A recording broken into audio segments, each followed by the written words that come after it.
Flasmi për përvojën e gjatë që ndan në ballafaqim me luftën hibride dhe fushatat e dezinformimit. Kur fillua ta shihni këtë rrezik real të madh për Kosovën? Prej Cilat janë rastet me cilat je përballë prej shala? vitit 2000, prej kur ka ardhur Putini në pushtet, domethënë intensifikimi i Rusisë, domethënë këtë luftën subversive, ose hibride tani që thojnë, ka qenë shumë i madh. Për shkak se Putini e ka konsideru si ka bëm të madh prishjen e Bashkimit Sovjetik, edhe targeti i tij ka qenë e para mundësia për me i rikthy disa territore, po të njëjtën kohë edhe me sulmu perëndimin edhe vlerat perëndimore edhe mundësisht vendet që kanë aspirata me u fut NATO dhe në Bashkimin Evropian. Në këtë rrafsh, ai Kosova, domethënë Kosovë me njëherë ka fillu lufta e tina Ta vënë fatim po, edhe plani i tina, për shkak se Kosova ka qenë një varë pa mbyllën. Për shkak domethënë mos zgjidhjes ose mungesës së një marrëveshje me Serbinë. Po.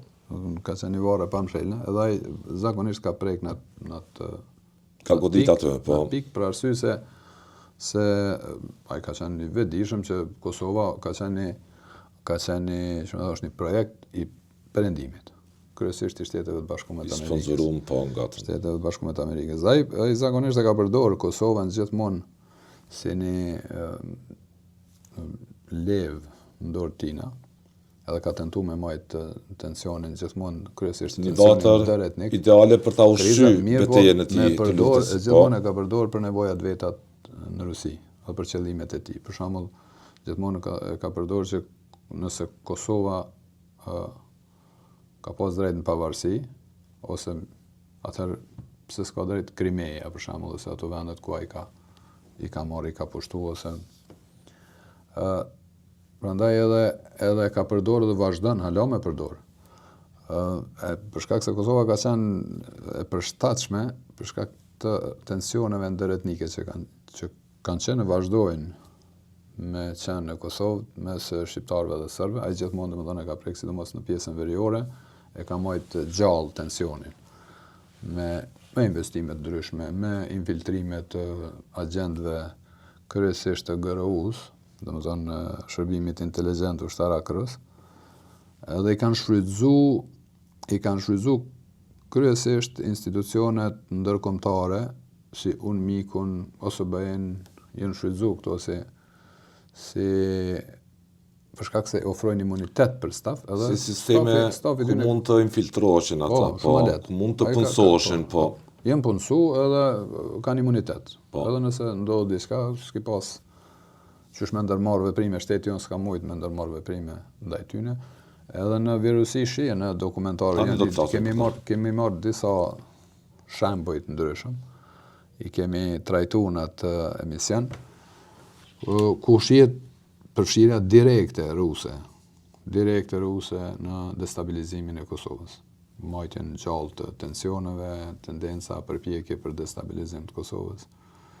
Masaneje kemi pas atë luftën e madhe propagandistike që Kosova një shtet i dështum, korrupsioni endemik. Domethënë ki pas lajme prej më të ndryshmeve që kanë qenë kundër zhvillimit ose kundër një Kosove të suksesshme. Që në fakt, nëse i marrim i analizojmë situatën, s'ka qenë e tillë. Po ajo efektin e patë, efekti mëriti qëllimin. Efekti asaj lufte hibride thu ka pa... Po ka pas efekt, se të u bë në Kosovë me cilin kjo fol 20 vjetëve që u shkatërru ky vend, kjo u bë si një fjali e përditshme, në fjalor të përditshme, muhabetet përditshme të njerëzve. Në fakt, ku shkatërru, nëse nalesh edhe e ishe situatat, a janë ma shumë shkatërime që më bo për 20 vjetë, a janë ma shumë suksese dhe zhvillime që më bo. Dalin zhvillimet shumë ma shumë që ka pas. Sidomos për një vend dalin shkatërum totalisht mas lufte. Diskutohet kjo. Po, ama në narracioni... U ndërtu. narracioni ndërtu dhe dami u bë. Dami ishte shumë i madh. Sot me fol me njerëz, alo thoj 20 vjet më, çau u bën 20 vjet. Çau u bën 20 vjet. 20 vjet ki pas zhvillim. Ki pas mas pari infrastruktura u rregullu, rindërtimi u kry. Liria që mos flasim ajo sublimje, po. Nuk e ki një Serbi të hegemoniste mbi Kosovën më. Edhe pse ka ambicie hegemoniste mbi Kosovën, sot nuk është në Kosovë. Absolutisht. Ki shtetin e Kosovës. Mor ki është zhvillim. Ki zhvillim të jashtëzakonshëm. Kosova kon totalisht e shkatruar. Ki ambient liberal, demokratik. Absolutisht. Demokraci në konsolidim e sipër. Mirë po, dhe më thonë, qëllimi i luftës hibride pikërisht kjo, me ndërtu njerëzit me besu në që këtu gjithçka o keq. Në një rrëfim të paqen. Paqen, edhe gjithçka o keq, njerëzit me u dëshpëru prej venit vet, se njerëzit kur fillojnë mu dëshpëru, kur nisin mos me dash venin e vet, atëherë mo është shumë ma lehtë edhe me manipulu dhe shumë ma lehtë edhe me nënshtru. Një pjesë zgjedh rrugën e migrimit. Shumë një pjesë e madhe e tyne që ka nis. Prandaj shtojnë kanë ato elementet që na i kem pa në fillim, po u bëm edhe na tani target. Ti din shumë mirë, na u bëm target. Për me vite me radhë, më shumë se 10 vjet kur sulme das në kanë. Edhe unë mendoj që tu fillon, se na kur fillu më marrë me qëtë punë, fillon sulmet ndaj neve.